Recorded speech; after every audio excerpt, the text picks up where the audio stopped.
Hi friends, ಅತಿಥಿ ಉಪನ್ಯಾಸಕರ ನೇಮಕಾತಿ 2024-25 ಸಾಲಿಗೆ ಸಂಬಂಧಪಟ್ಟಂತೆ ಸ್ವಲ್ಪ ಮಾಹಿತಿಯನ್ನು ಇಲ್ಲಿ ನಿಮ್ಮ ಜೊತೆಗೆ ಹಂಚ್ಕೊಳ್ತಾ ಬರ್ತೀನಂತ. ಸೊ ಲಾಸ್ಟ್ ವೀಡಿಯೋದಲ್ಲಿ ಅಂದರೆ ನಿನ್ನೆ ದಿನ ಒಂದು ವಿಡಿಯೋನ ಅಪ್ಲೋಡ್ ಮಾಡಿದ್ದೆ. ಸೊ ಅದನ್ನು ನೀವು ಕೂಡ ನೋಡಿರ್ತಾರೆ. ಸೊ ಅಂದರೆ ನಿನ್ನೆ ಎಜುಕೇಷನ್ ಮಿನಿಸ್ಟರ್ ಒಂದು ಮಾಹಿತಿಯನ್ನು ಕೊಟ್ಟಿದ್ದೇನೆಂದರೆ 5,000 ಉಪನ್ಯಾಸಕರಿಗೆ ಸಂಕಷ್ಟ ಎದುರಾಗಲಿದೆ ಅಂತೇಳಿ ಹೇಳ್ತಾ ಬಂದಿದ್ದರು.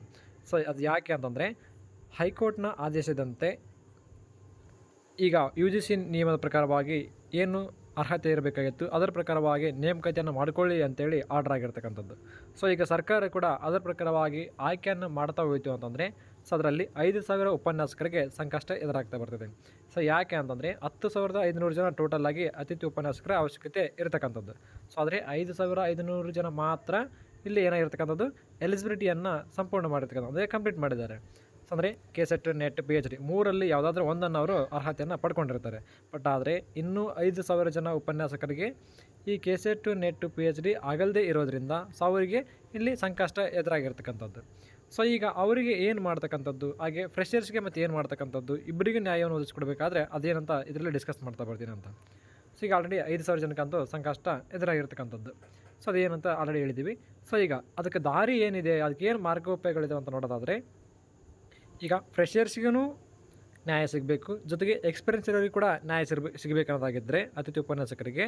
ಸೊ ಅದಕ್ಕೆ ಒಂದು ದಾರಿ ಏನಂದರೆ ಸೊ ನಿನ್ನೆ ಪೇಪರಲ್ಲಿ ಕೊಟ್ಟಿರೋ ಹಾಗೆ ಹೇಳೋದಾದರೆ ಅಂದರೆ ಎಜುಕೇಷನ್ ಮಿನಿಸ್ಟರ್ ಹೇಳಿರೋ ಹಾಗೆ ಪಾರ್ಟ್ ಟೈಮ್ PhD ಮಾಡೋದ್ರ ಮುಖಾಂತರವಾಗಿ ಅವರಿಗೆ ಅತಿಥಿ ಉಪನ್ಯಾಸಕರಾಗಿ ಕಾರ್ಯನಿರ್ವಹಿಸಲಿಕ್ಕೆ ಅವಕಾಶ ಕೊಡ್ತಕ್ಕಂಥದ್ದು ಅಂತ ನಿನ್ನೆ ಪೇಪರಲ್ಲಿ ಬಂದಿರತಕ್ಕಂಥದ್ದು.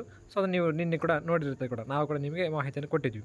ಸೊ ಅದಕ್ಕಿಂತ ಬೆಟರ್ ಆಪ್ಷನ್ ಅಂತ ಏನಂತ ನೋಡೋದಾದರೆ ಈಗ ಯಾರು ಫ್ರೆಷರ್ಸ್ ಇದ್ದಾರೆ, ಇನ್ನು ಜೊತೆಗೆ ಈಗ ಯಾರೆಲ್ಲ ಎಕ್ಸ್ಪೀರಿಯೆನ್ಸ್ ಇರ್ತಕ್ಕಂಥ ಅತಿಥಿ ಉಪನ್ಯಾಸಕರಿದ್ದಾರಲ್ಲ ಸೊ ಅವರಿಬ್ಬರಿಗೂ ನ್ಯಾಯ ಸಿಗಬೇಕಾದ್ರೆ ಒಂದು ದಾರಿ ಏನಂತಂದರೆ ಈಗ ಯಾವ ರೀತಿಯಾಗಿ ಎಂಟ್ರೆನ್ಸ್ ಎಕ್ಸಾಮನ್ನು ನಡೆಸ್ತಾ ಬರ್ತಾರಲ್ಲ MCOM ಇದಕ್ಕೆ ಸಂಬಂಧಪಟ್ಟಂತೆ ಆ ರೀತಿಯಲ್ಲಿ ಒಂದು ಎಕ್ಸಾಮನ್ನು ಮಾಡ್ತಕ್ಕಂಥದ್ದು. ಅಂದರೆ ಎಕ್ಸಾಂಪಲ್ ಈಗ ಒಂದು 100 ಮಾರ್ಕ್ಸ್ಗೆ ಎಕ್ಸಾಮನ್ನು ಇಟ್ಟು ಅದಕ್ಕೆ ಅತಿಥಿ ಉಪನ್ಯಾಸಕರಾಗಿರ್ತಕ್ಕಂಥವ್ರು ಅಂದರೆ ಆಲ್ರೆಡಿ ಎಕ್ಸ್ಪೀರಿಯನ್ಸ್ ಇರ್ತಕ್ಕಂಥವ್ರು ಜೊತೆಗೆ ಈಗ ಫ್ರೆಷರ್ಸ್ ಯಾರೆಲ್ಲ ಅಪ್ಲೈ ಮಾಡಬೇಕಂತ ಇದ್ದಾರಲ್ಲ ಸೊ ಅವರು ಇಬ್ಬರಿಗೂ ಕೂಡ ಅವಕಾಶನ ಕೊಡಬೇಕು. ಅಂದರೆ ಒಂದು ಎಕ್ಸಾಮ್ ರೀತಿಯಲ್ಲಿ ಮಾಡಿ 100 ಮಾರ್ಕ್ಸಿಗೆ ತೆಗೆದಿರಂತ ಅಂದ್ಕೊಂಡ್ರೆ ಸೊ ಅದರಲ್ಲಿ ಯಾರು ಹೈಯೆಸ್ಟ್ ಮಾರ್ಕ್ಸನ್ನು ತೆಗಿತಾ ಬರ್ತಾರೆ ಅಂದರೆ ಮೆರಿಟ್ ರೀತಿಯಲ್ಲಿ ಮಾಡ್ತಾ ಬರ್ತಾರಲ್ಲ ಆ ರೀತಿ ಮಾಡಿದಾಗ ಯಾವ ಮೆರಿಟಲ್ಲಿ ಜಾಸ್ತಿ ತೊಗೊಂಡಿರ್ತಾರೆ ಸೊ ಅಂಥವ್ರಿಗೆ ಅವಕಾಶ ಕೊಡ್ತಾ ಬಂತಂದರೆ ಇಬ್ಬರಿಗೂ ಕೂಡ ನ್ಯಾಯವನ್ನು ಒದಗಿಸಿಕೊಟ್ಟಂತ ಆಗ್ತಾ ಬರ್ತದೆ. ಸೊ ನೀವು ಎಕ್ಸ್ಪೀರಿಯನ್ಸ್ ಇರುವಂಥವ್ರಿಗಾಗಿದ್ದರೆ ಆಲ್ರೆಡಿ ಅವರು ಪ್ರತಿ ವರ್ಷವೂ ಅವೇ ಸಬ್ಜೆಕ್ಟ್ಗಳನ್ನು ಪಾಠ ಮಾಡೋದ್ರಿಂದ ಅದು ಆ ಸಬ್ಜೆಕ್ಟ್ ಗ್ರಿಪ್ಪು ಕೂಡ ಇರುತ್ತೆ.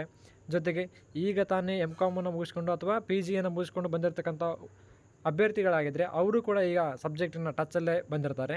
ಸೊ ಈಗ ಇಬ್ಬರಿಗೂ ಕೂಡ ಇದೊಂದು ಅವಕಾಶ ಆಗ್ತಾ ಬರ್ತದೆ. ಸೊ ಇದರಲ್ಲಿ ಯಾವುದೇ ರೀತಿಯಾಗಿ ಯಾರಿಗೂ ಕೂಡ ಅನ್ಯಾಯ ಆಗೋದಿಲ್ಲ.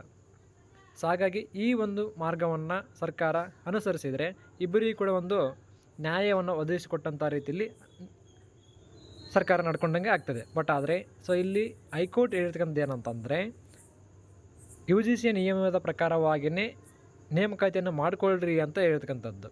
ಬಟ್ ಆದರೆ ಇಲ್ಲಿ ಅದನ್ನು ಪಾಲನೆ ಮಾಡಿದರೆ 5,000 ಉಪನ್ಯಾಸಕರು ಹೊರಗಡೆ ಹೋಗಬೇಕಾಗತ್ತೆ, ಹೌದಾ? ಸೊ ಹಾಗೆ ಇನ್ನು ಪಾಲನೆ ಮಾಡದೇ ಇದ್ದರೆ ಅತಿಥಿ ಉಪನ್ಯಾಸಕರ ಕೊರತೆ ಉಂಟಾಗ್ತಾ ಬರುತ್ತೆ. ಸೊ ಈಗ ಅದಕ್ಕೆ ದಾರಿ ಇರತಕ್ಕಂಥದ್ದು ಇದು ಒಂದು. ಬಟ್ ಆದರೆ ಯಾವ ರೀತಿಯಾಗಿ ಡಿಸಿಷನ್ ತೊಗೊಳುತ್ತೆ ಅಂತ ನೋಡಬೇಕು. ಸೊ ಅದರಲ್ಲಿ ನಿನ್ನೆ ಹೇಳಿರ್ತಕ್ಕಂಥದ್ದು ಏನಂದರೆ ಅವರು ಕಾನೂನು ತಜ್ಞರ ಜೊತೆಗೆ ಮಾತುಕತೆಯನ್ನು ನಡೆಸಿ ಅವರ ಸಲಹೆಯನ್ನು ಪಡ್ಕೊಂಡು ಸೊ ಅದಾದ ನಂತರ ಅತಿಥಿ ಉಪನ್ಯಾಸಕರನ್ನ ಆದಷ್ಟು ಬೇಗನೆ ನೇಮಕಾತಿಯನ್ನು ಮಾಡ್ಕೊಳ್ತೀವಿ ಅಂತ ಹೇಳಿದ್ದಾರೆ. ಸೊ ಯಾಕಂದರೆ ಈಗ ಆಲ್ರೆಡಿ ಪದವಿ ವಿದ್ಯಾರ್ಥಿಗಳು ಸ್ಟ್ರೈಕನ್ನು ಮಾಡ್ತಾ ಇರ್ತಕ್ಕಂಥದ್ದು, ಯಾಕಂದರೆ ಕ್ಲಾಸಸ್ ಸರಿಯಾಗಿ ನಡೀತಾ ಇಲ್ಲ. ಸೊ ಹಾಗಾಗಿ ಅವ್ರು ಏನು ಮಾಡ್ತಿದ್ದಾರೆ, ಈಗ ಸ್ಟ್ರೈಕನ್ನು ಕೂಡ ಪ್ರಾರಂಭ ಮಾಡಿದ್ದಾರೆ ಕೂಡ, ಕೆಲವೊಂದು ಕಡೆ ನಡೀತಾ ಇದೆ ಕೂಡ ಈಗ ಆಲ್ರೆಡಿ. ಸೊ ಹಾಗಾಗಿ ಈ ಒಂದು ದಾರಿ ಇರ್ತಕ್ಕಂಥದ್ದು. ಸೊ ಇದನ್ನು ಯಾವ ರೀತಿಯಾಗಿ ಸರ್ಕಾರ ಪರಿಗಣಿಸುತ್ತೆ ಅಂತ ನೋಡ್ತಕ್ಕಂಥದ್ದು. ಸೊ ಹಾಗೆ ಯಾರೆಲ್ಲ ಅತಿಥಿ ಉಪನ್ಯಾಸಕರು ಆಗಬೇಕಂತ ಇದ್ದಾರೆ ಸೊ ಯಾರೆಲ್ಲ ಅಪ್ಲೈ ಮಾಡಿದ್ದಾರೆ ಸೊ ಅಂಥವ್ರಿಗೆ ಈ ಮಾಹಿತಿಯನ್ನು ಶೇರ್ ಮಾಡಿರಿ. ಸೊ ಹಾಗೆ ಈ ಒಂದು ಮನವಿಯನ್ನು ಕೂಡ ಸರ್ಕಾರಕ್ಕೆ ಸಲ್ಲಿಸಿದರೆ ಒಳ್ಳೆಯದು ಅಂತ ನನ್ನ ಒಂದು ಅಭಿಪ್ರಾಯ. ಸೊ ಇದಕ್ಕೆ ಬಹಳಷ್ಟು ಜನ ಕೂಡ ಒಪ್ಪಿಕೊಂಡಿದ್ದಾರೆ ಕೂಡ. ಸೊ ನೋಡಬೇಕು ಯಾವ ರೀತಿಯಾಗಿ ಮುಂದೆ ಆಗುತ್ತೆ ಅಂತ.